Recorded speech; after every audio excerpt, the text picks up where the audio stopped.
In the city of Evergreen Hills, in the heart of Vermont, the morning was gray and cold, reflecting the atmosphere of sadness that enveloped the small community. The old church of St. Michael's, with its stone walls covered in moss, welcomed dozens of people for one of the most painful moments anyone could experience. The funeral of little Benjamin Calloway, a baby of just 6 months. The muffled sound of footsteps on the carpet and the whisper of voices were the only interruptions in the profound silence that dominated the room. It was as if nature itself respected the sadness of that family. The parents, Anna and Elliot Calloway, were sitting in the front row, holding each other's hands so tightly that their fingers seemed to lose color. Anna, dressed in a discreet black dress, kept her eyes fixed on the small white coffin in front of her, as silent tears ran down her face. Elliot, on the side, looked at the ground, unable to face the reality that was unfolding before him. It was hard to believe that just days before he was cradling Benjamin in his arms, smiling with the innocence that only a baby can convey. Now the emptiness was overwhelming. The Evergreen Hills community was tight-knit, and nearly every resident showed up to pay their respects. Friends and neighbors formed a circle of support around the Calloway family, but no one could find the right words to console such a devastating loss. Most opted for silent hugs or handshakes, simple gestures that said more than any cliché phrase could express. However, the pain in the air was palpable, and even those who didn't know the family very well felt a lump in their throat as they looked at Benjamin's coffin. The funeral was arranged delicately, and the pastor Richard Holloway, a man with a calm voice and compassionate eyes, led the ceremony with empathy. He mentioned how Benjamin had been a brief but shining light in the lives of everyone who knew him. Although his time among us was short, he said, his voice breaking, "The love that Benjamin brought us is eternal and will continue to live in our hearts." The pastor's words were well-intentioned, but they seemed unable to ease the overwhelming pain of Anna and Elliot, who remained motionless, as if petrified by sadness. As the pastor spoke, the eyes of many present were drawn to the small coffin, positioned in the center of the altar, surrounded by white flowers. The flowers, a symbol of purity and renewal, contrasted painfully with the void left by Benjamin's departure. Many wondered how the Calloways could bear to move on after losing someone so loved. To Anna, each petal felt like a reminder of the son she would never see grow up, who would never take his first steps or say his first words. The pain was unbearable, but she tried to stay strong, holding on to Elliot's hand as if her life depended on it. In the penultimate row of the church, Benjamin's grandmother, Margaret Calloway, he held a handkerchief tightly, alternating between wiping his eyes and pressing a crucifix he had on his chest. Margaret was a woman of unshakable faith, but that day even she felt betrayed by fate. Why would God take someone so small? He asked himself silently, while murmuring a prayer. She believed there was a greater purpose for everything, but at that moment the pain of seeing her grandson being veiled was almost unbearable. By his side, friends and family did their best to offer support, but they all shared the same question. Why did this happen? As the ceremony continued, the church seemed to be in a trance.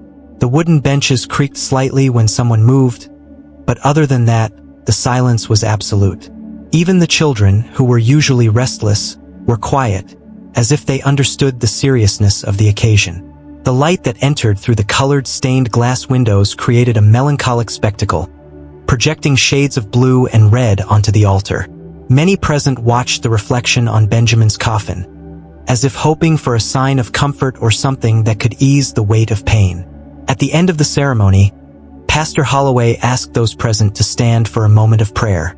With heads bowed and hands clasped together, people recited the words in unison as silent tears continued to fall.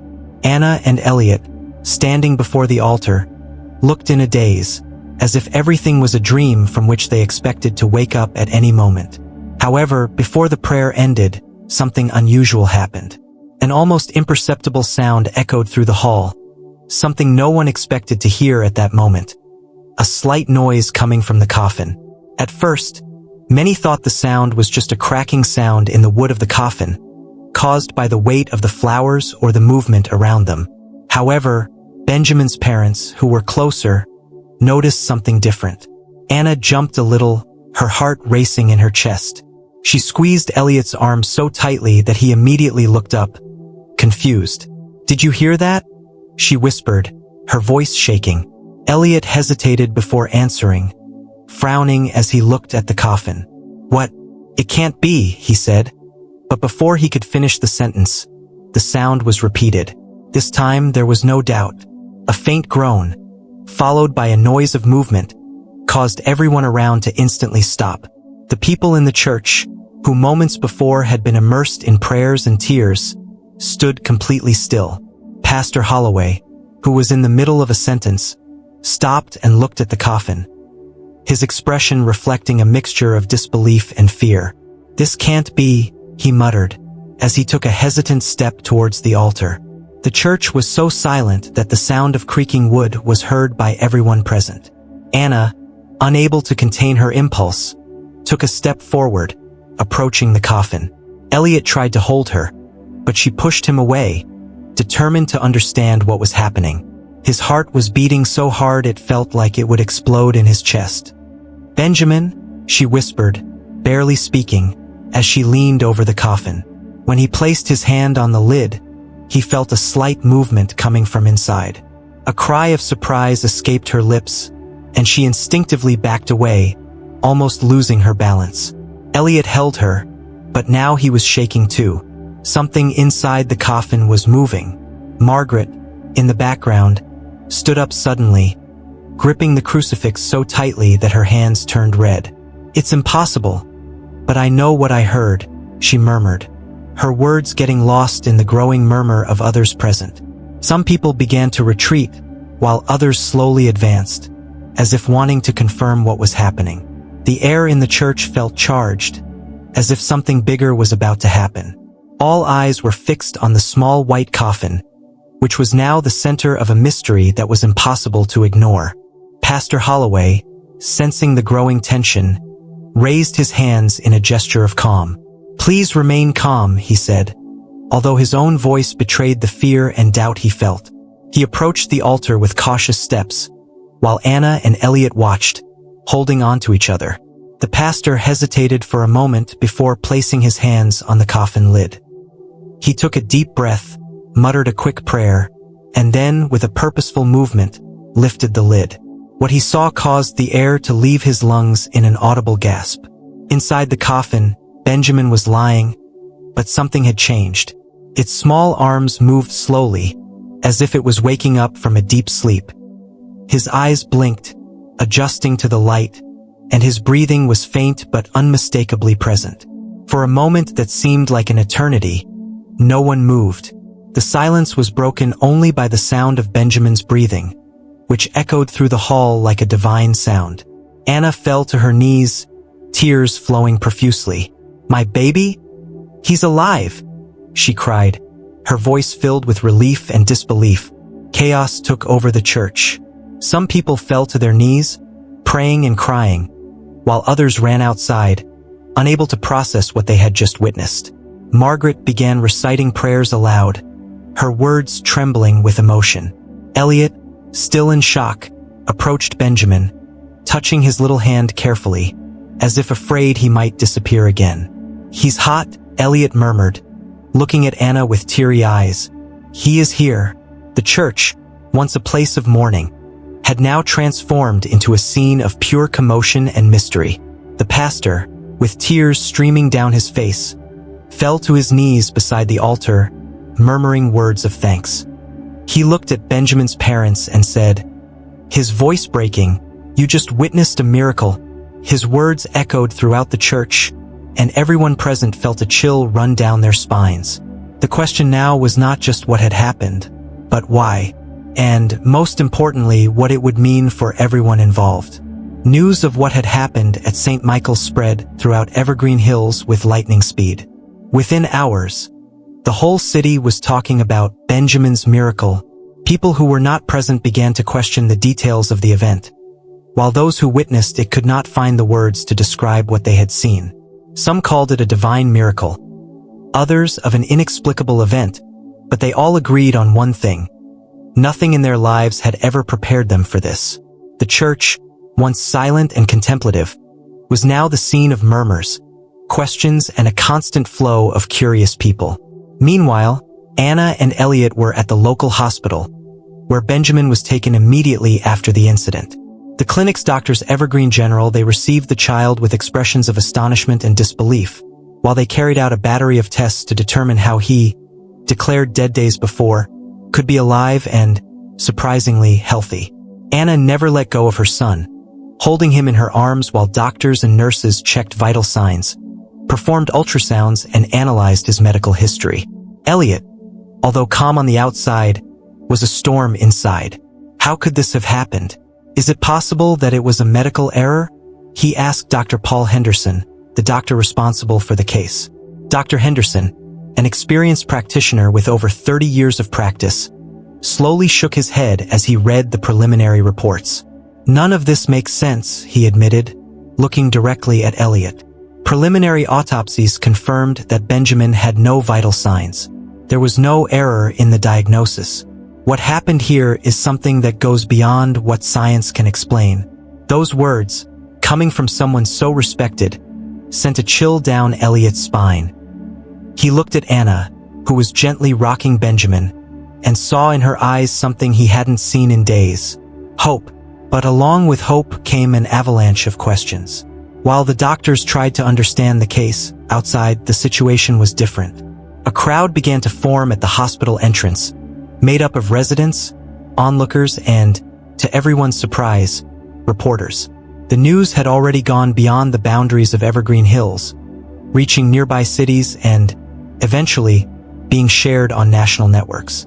Cameras and microphones eagerly awaited any update on Benjamin's condition, while local and regional religious leaders began issuing statements, many pointing to the event as a sign of divine intervention.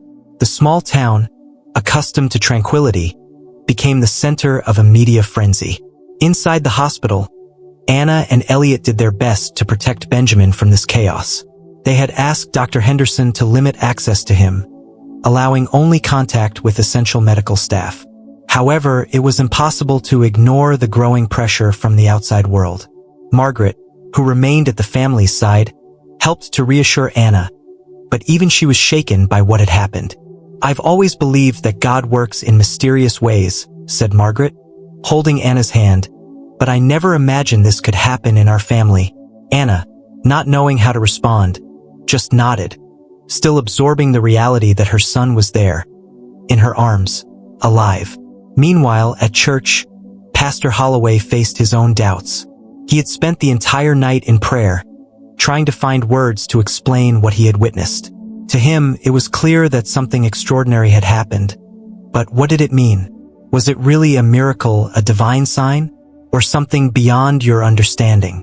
The next morning, he opened the church doors to the faithful, but was surprised to find not only members of the congregation, but also strangers, curious and even skeptical.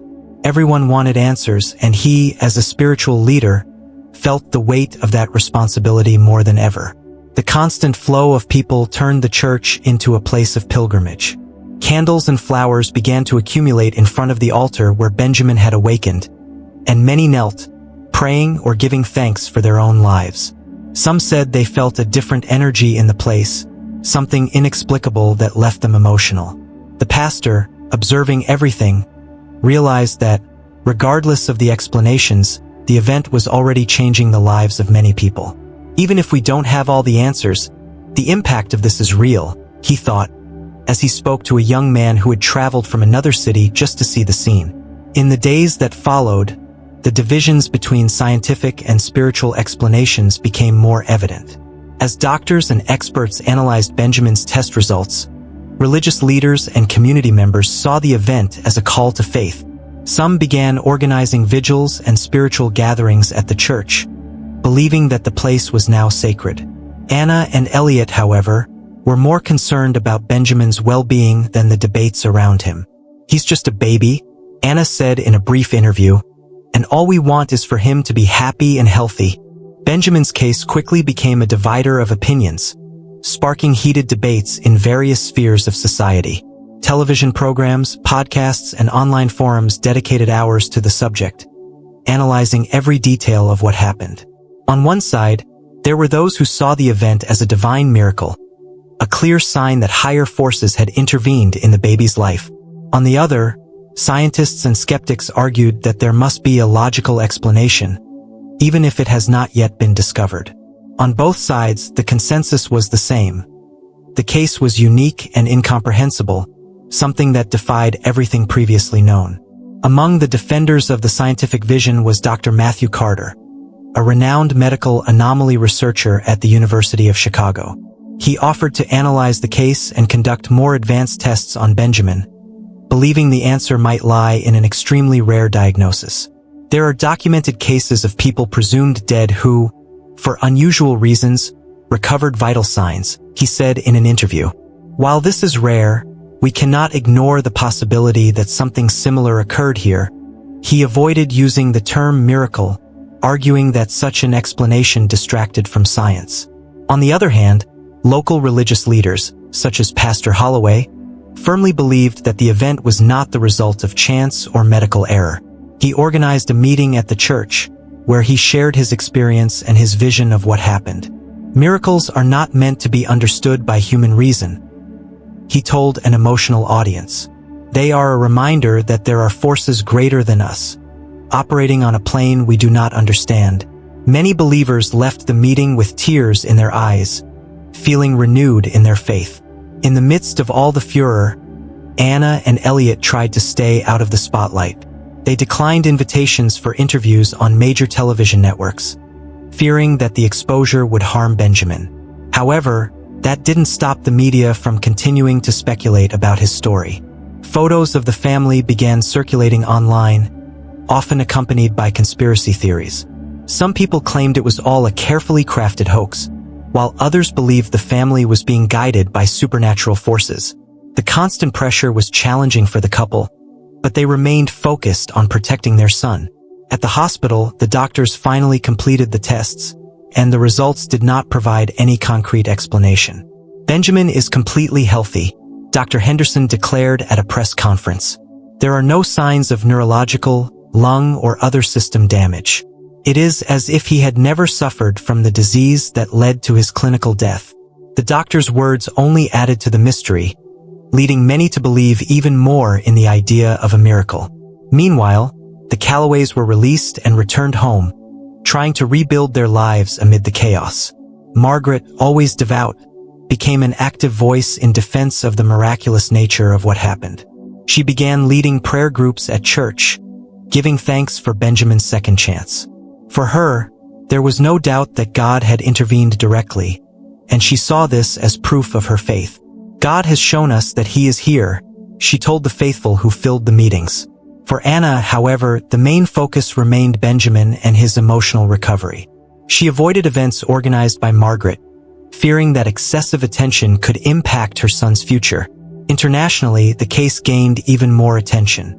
Religious institutions from various denominations sent representatives to study what happened, while researchers from different areas proposed theories about the phenomenon. Some were extremely technical, involving hypotheses of rare biological processes. Others were spiritual, suggesting that Benjamin had a special purpose on Earth. For Anna and Elliot, these discussions seemed distant and irrelevant. For them, the only truth that mattered was that Benjamin was alive, and that was enough. After Benjamin returned home, the Calloways' lives changed drastically. The family's quiet Evergreen Hills home, once a haven of tranquility, was now the epicenter of incessant attention. Reporters stood guard outside, and curious onlookers from neighboring towns came in caravans just to glimpse the house where the miracle baby lived. For Anna and Elliot, the joy of having Benjamin back was accompanied by constant tension. They tried to protect the family's privacy, but it was almost impossible to ignore the constant movement around their property. At home, Anna created a careful routine to ensure Benjamin had a normal childhood. She restricted visits and declined interview requests, fearing exposure could harm her son. "He's just a baby," she repeated whenever someone insisted on seeing him. Despite this, Anna couldn't avoid the looks of admiration and awe she received every time she went out with Benjamin for medical appointments or quick walks. "You know how special he is," several people told him. For Anna, her son was special, but not because of what everyone said. He was special because he was the center of her world. Elliot, in turn, struggled to balance his own emotions. He was grateful for the second chance to be a father, but he also had doubts about what the future would hold for Benjamin. He often wondered if the event at the church had happened for a greater reason. What if he was brought back for something that is beyond our understanding? Elliot confessed to Anna one peaceful night while Benjamin slept. Anna listened to him in silence, not knowing how to respond. Although she shared some of these concerns, her priority was the present, making sure Benjamin was safe and loved. However, not everyone saw the event as a divine sign. Some city residents, especially the more skeptical ones, began to avoid the Calloways. "We don't know what really happened," they said. Rumors that something supernatural was surrounding Benjamin began to circulate, and stories of ill omen arose among the most superstitious. The small community, once united, began to divide between those who believed in the miracle and those who feared or questioned it. This created a feeling of isolation for Anna and Elliot, who were already overwhelmed by outside attention. Margaret, Benjamin's grandmother, became a pillar of emotional support for the family. She visited frequently, helping with household chores and offering advice based on her faith. For her, Benjamin's presence was living proof of divine goodness, and she made a point of conveying this message to everyone around her. Anna, although grateful for her mother's support, avoided spiritual discussions, preferring to focus on her son's immediate needs. "I don't want him to grow up with the weight of expectations he didn't ask for," she said to Margaret, who listened but remained convinced of her belief in Benjamin's greater purpose. Meanwhile, Pastor Holloway continued to deal with increased attention on his church. He received calls from other religious leaders, journalists, and even researchers interested in studying the site. Even though he tried to stay spiritually focused, he knew his congregation was changing. "People are looking for something bigger," he said in a sermon. "They are trying to understand the inexplicable. But we must remember that faith does not demand answers." His words resonated with many, but also attracted more curious people, transforming St. Michael's into a destination for miracle seekers. Benjamin's impact transcended the small town of Evergreen Hills. Reports of the event began to inspire change in other communities. People who had previously been separated from their spiritual beliefs began attending churches again, while others saw the case as an example of hope in difficult times. For some, Benjamin's rebirth symbolized something universal: the idea that even in the darkest moments, light can prevail. This message began to circulate in speeches, religious events, and even academic debates, showing that Benjamin's impact went far beyond the Calloways. Despite all the attention, Anna and Elliot decided to raise Benjamin away from the spotlight. They set clear boundaries and began looking for ways to resume a normal life. Elliot even considered moving the family to a bigger city where they could live more anonymously. However, Anna hesitated. "This is his home," she said, "and I don't want him to grow up running away from what happened. We just need to find a way to deal with it." So the Calloways began to strike a delicate balance between protecting their son and living with the legacy of what had happened that afternoon at the church. As Benjamin grew up, the mystery surrounding his rebirth remained unexplained. The doctors who conducted the initial examinations had published detailed reports, but none of them could provide a definitive answer. All signs point to a correct diagnosis of clinical death, Dr. Henderson explained in a later interview. What happened after that defies everything we know. Other experts suggested alternative theories, including rare cases of cellular activity or as yet unknown biological phenomena, but none of these ideas seemed consistent with what the testimonies reported. Science, no matter how hard it tried, could not fill the gaps left by the event. This has led many people to turn to spiritual or supernatural explanations. Some religious believers believed that Benjamin had been chosen for a divine purpose, while others pointed to more metaphysical interpretations, suggesting that the event was a manifestation of something greater than humanity could comprehend. For Anna and Elliot, however, these theories were not a priority. "We're just happy he's here," Anna told a close friend. "The rest doesn't matter." Although the family tried to avoid attention, there were times when the mystery was impossible to ignore. For example, when Benjamin turned 2, a new wave of interest emerged. Photographs of the healthy, smiling baby began to circulate on social media, reigniting the debate. Anna was horrified to discover that someone had taken a photo of Benjamin in a park without her permission. "He's just a kid," she protested.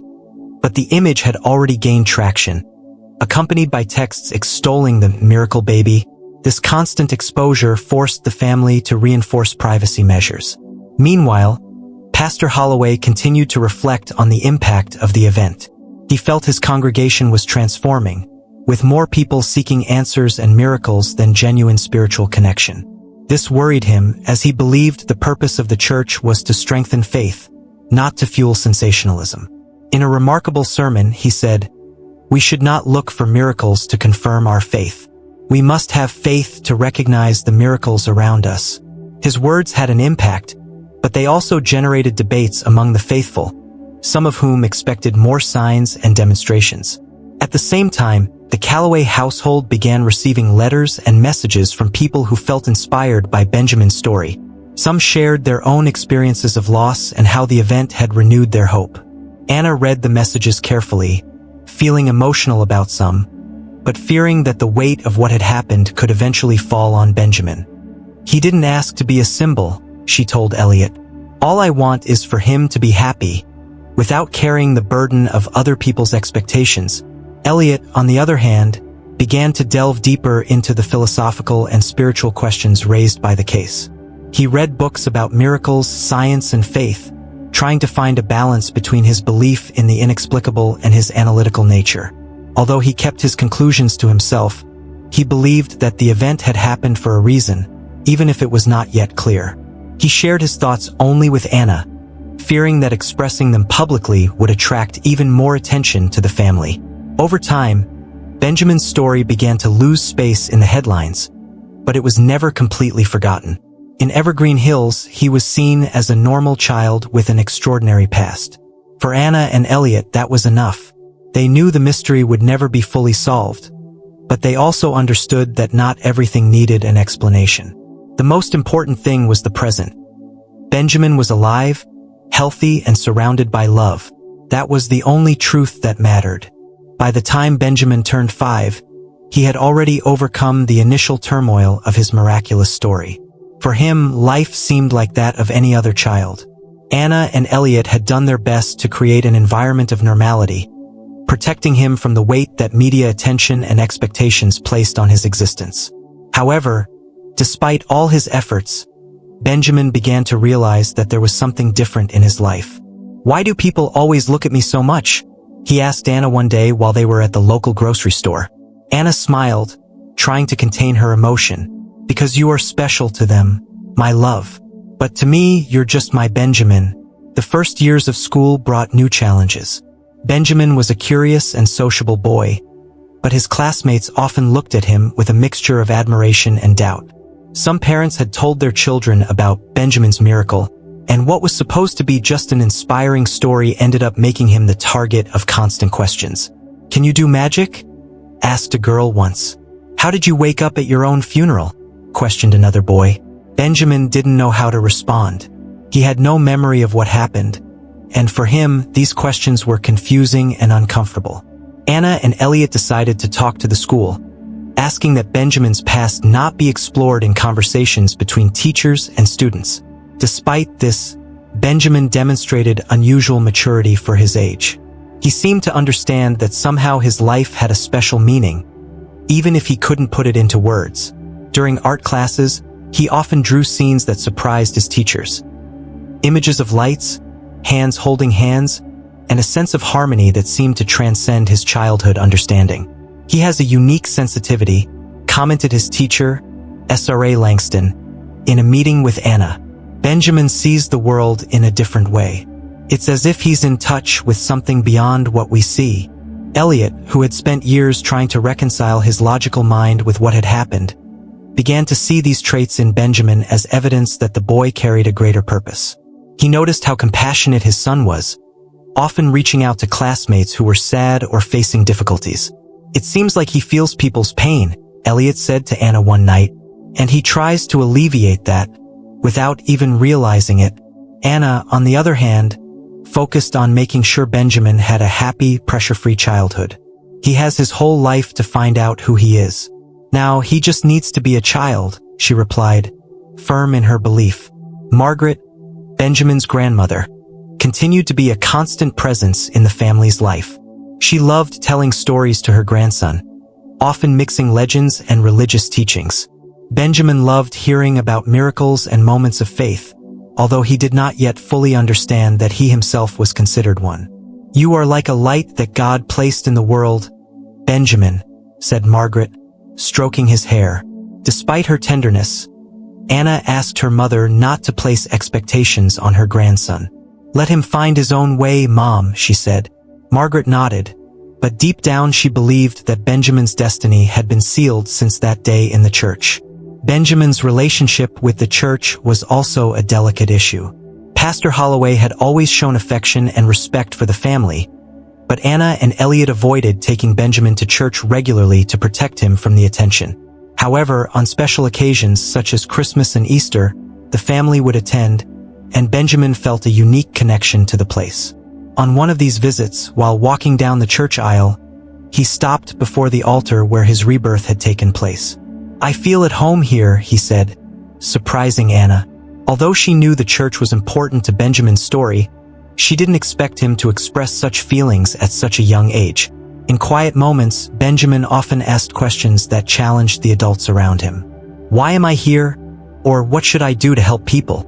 Anna and Elliot always tried to answer simply, but they often felt that Benjamin's questions came from a deeper place, as if he had an insight that transcended his age. Elliot began keeping a journal, writing down Benjamin's reflections and questions, feeling that one day these words might have an even greater meaning. For him, each day with his son was a reminder that the inexplicable could also be beautiful and transformative. Despite the complexities, Benjamin was, in essence, a happy and energetic child. He loved playing outdoors, exploring the fields around Evergreen Hills, and building stick forts with his friends. Anna and Elliot watched from a distance, smiling, as he ran and laughed, free from the shadows of the past.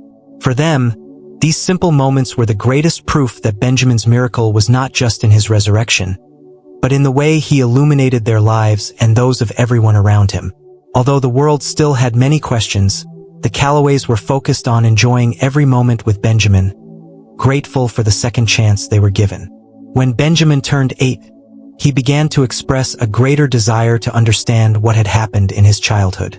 Although his parents avoided talking about the event in detail, he heard snippets of the story in adult conversations and occasional questions from friends. On a sunny autumn day, he approached Anna as she was tending the garden. "Mommy, is it true that I came back from the dead?" he asked, with a seriousness Anna had never seen before. Taken by surprise, Anna sat next to him and gently explained what had happened. She emphasized that although it was extraordinary, he didn't need to carry it like a burden.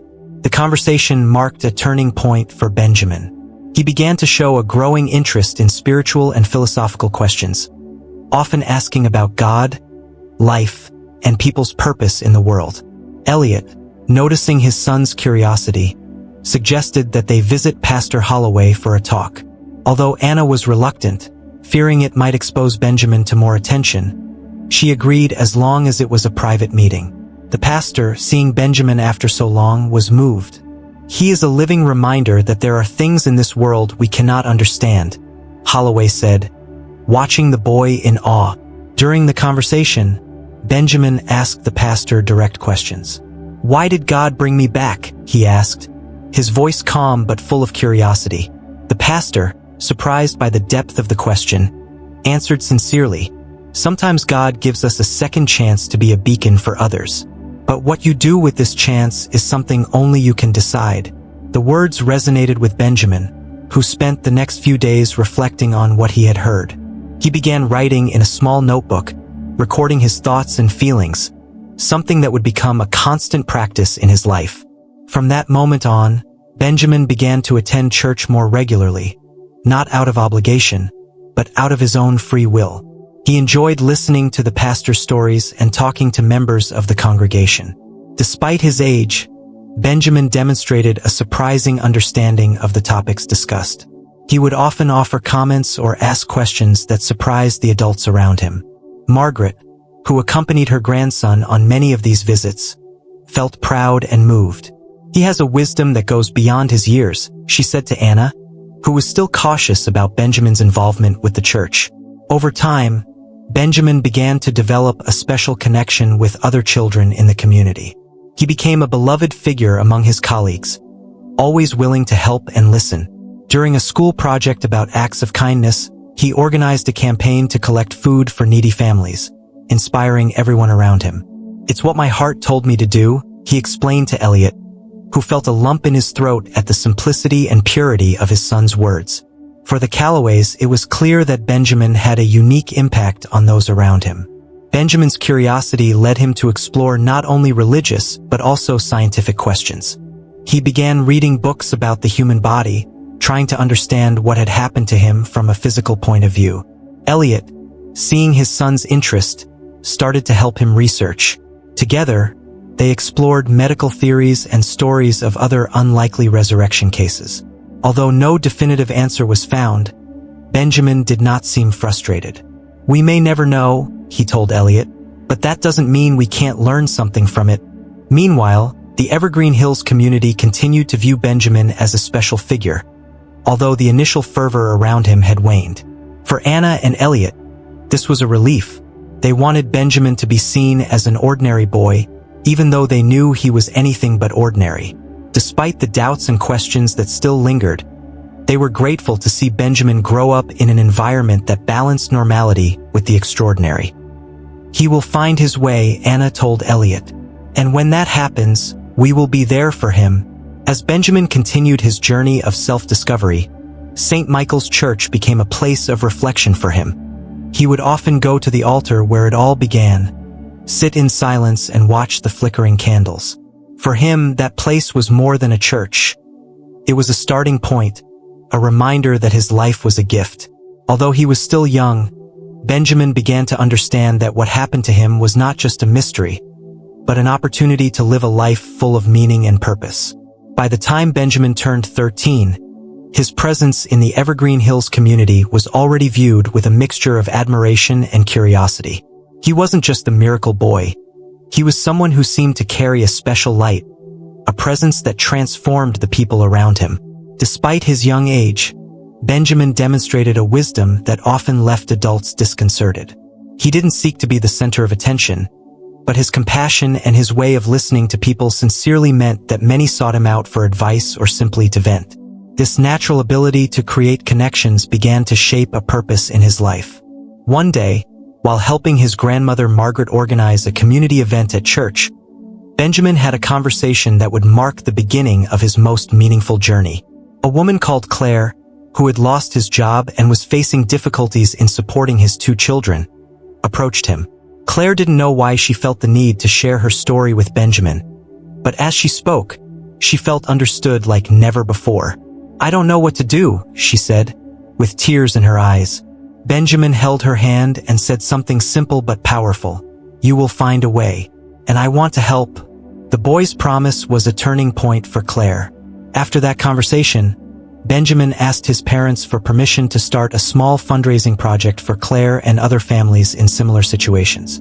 Anna and Elliot, always careful to protect their son from excessive expectations, were initially hesitant. "You're just a kid," Anna said, worried, but Benjamin insisted. "I feel like I need to do this, Mom. I don't know why, but I feel it." Touched by her son's determination, Anna agreed, as long as he did it with balance, without disrupting his school routine. This is how the project was born, Light of Hope, a simple initiative, but one that would grow quickly. The impact was immediate. With the help of friends, teachers, and church members, Benjamin was able to organize an event that raised food, clothing, and financial donations for Claire and other families in need. He made a point of being present every step of the way, carrying boxes of food, organizing donations, and talking to people. For Benjamin, this was not just a gesture of charity. It was a way to connect with something bigger. "When I help people, I feel like I'm fulfilling a purpose," he explained to Elliot one night. These words made Elliot realize that what had happened to Benjamin years ago was not just an isolated event, but the beginning of something bigger. Benjamin's initiative caught the community's attention, and many began volunteering to expand the project. Pastor Holloway, moved by what he saw, offered the church space for meetings and events to be held. "This is an example of love in action," he said during a sermon. The project gained so much momentum that it attracted the attention of local newspapers, which published articles about the young man who turned his story into a tool to help others. For Anna and Elliot, this brought a mixture of pride and concern. "I just want him to continue being who he is without feeling pressured," Anna told Elliot. As the project grew, Benjamin began to understand more about what he wanted for the future. He realized that his story was not just about the past, but also about what he could do in the present and future. He began exploring other ways to help, including visiting nursing homes and hospitals, where he would talk to patients and offer companionship. Although still young, Benjamin had a profound impact on everyone he met. Many said that after speaking with him, they felt renewed, as if they had received a new perspective on life. On one of his visits to a local hospital, Benjamin met a man named Harold, who was undergoing cancer treatment. Harold, a middle-aged man, was disillusioned and felt that his life no longer had value. Benjamin, without judging or offering easy advice, just listened. When Harold finished speaking, Benjamin said something simple, but it stuck in his memory. "There is still time to do something that matters." These words awakened in Harold a desire to reconnect with his family, with whom he had lost contact. Days later, he told Benjamin that he had received a visit from his daughter, something he had thought impossible until then. These moments began to shape Benjamin as someone who saw purpose in every small act of kindness. He knew he didn't need to make grand gestures to make an impact. All you had to do was be present, listen, and show compassion. For him, helping people was a way of giving back the gift of life he had been given. Although he was still young, Benjamin began planning for the future, thinking about how he could expand his reach and turn his vision into something greater. Anna and Elliot, although worried about the burden this could bring, decided to support him, as they saw that he was truly happy and fulfilled. By the time Benjamin turned 18, the Light of Hope project had grown significantly. What started as a simple community initiative was now an official organization, with dedicated volunteers and impactful programs in several cities near Evergreen Hills. Benjamin, now a young adult, was respected not only for his story, but for his dedication to transforming lives. Despite the project's success, he always made a point of reminding everyone that it wasn't about him. "I'm just a part of something bigger," he often said. "It's what we do together that really matters." Benjamin decided to continue his education by enrolling in a psychology and social work course. He wanted to better understand how he could help people, not just with practical actions, but also by offering emotional support. Although the college was in a larger city, Benjamin made a point of regularly returning to Evergreen Hills, where the project continued to operate. For him, that city was not just his home. It was the starting point of everything. St. Michael's Church, where his story began, remained a special place for him, and he often visited there to reflect and give thanks. During a ceremony in Evergreen Hills, where Benjamin was honored by the city council for the impact he made on the community, he gave a speech that moved everyone. "My life is not just mine," he said, his voice firm but full of emotion. "It was a gift, and I choose to share it with others. If there's one thing I've learned, it's that each of us has the power to make a difference, no matter how small it may seem. And that, for me, is the true miracle."